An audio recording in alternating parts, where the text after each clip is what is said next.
There's some more wet weather around our state tonight, but Tim Noonan, it's not quite as disruptive as last week.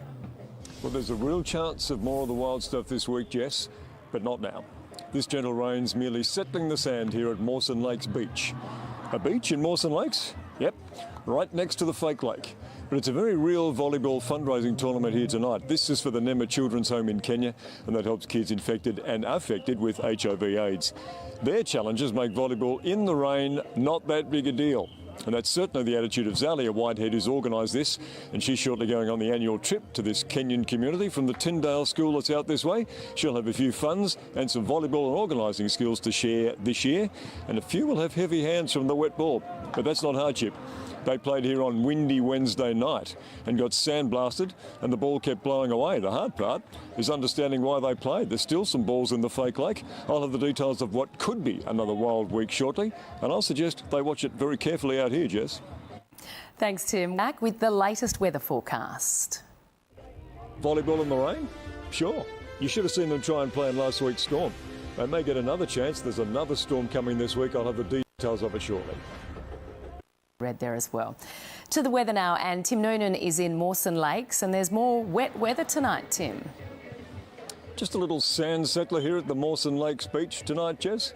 But if they wouldn't stop for that wild storm on Wednesday, well, they won't stop for this. They are asking those in surrounding suburbs if they could please return any volleyballs that may have blown into their yards. This newly renovated venue stood up to the storm and made tonight's fundraiser possible for Kenyan kids infected or affected with HIV/AIDS. And seeing that, we can't complain about a little late afternoon rain. It was an unusually cold morning, many degrees below average at 6.5 degrees. And the clouds that gradually built kept the top down to 21.1 degrees in town. Some even colder starts around the state. 3 degrees in Roseworthy and Kingscote, and many tops were below average too. Yanta could only manage 14.3 degrees. Lift your game, guys. Erdnadata got 41, and there's been some steady falls too. Whyala's top drop with 8 millimetres. The low in the bites driving this. It's not as evil as last week's effort, now picking on the Kiwis, and there are another potentially nasty one coming from the west this week. Now, they'll get a few showers in Perth, the top 22, fine and coolish in most capitals, just a light shower or two in Melbourne and 18 there.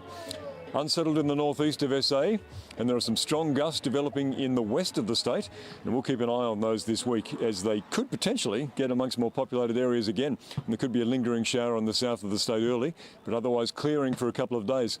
And there is a severe weather warning tonight for the far northeast of SA, and there are coastal wind warnings for the far west. It could become a little blowy on metro waters, briefly getting to 25 knots north of Grange late afternoon, seas increasing to 1.5 metres. In town, this rain will continue tonight, and the chance of a breezy shower on the morning before it finds up the top 23, the low 13, and another reasonable day Monday. But then we could have another little episode of sandblasting here at the Mawson Lakes Beach from Tuesday. We'll keep an eye on that, but another strong change is due, so batten down. And if you win the toss, go with the wind behind you, Jess. Good advice. Thanks, Tim. And that's all the news to now. Thanks for your company. I'll have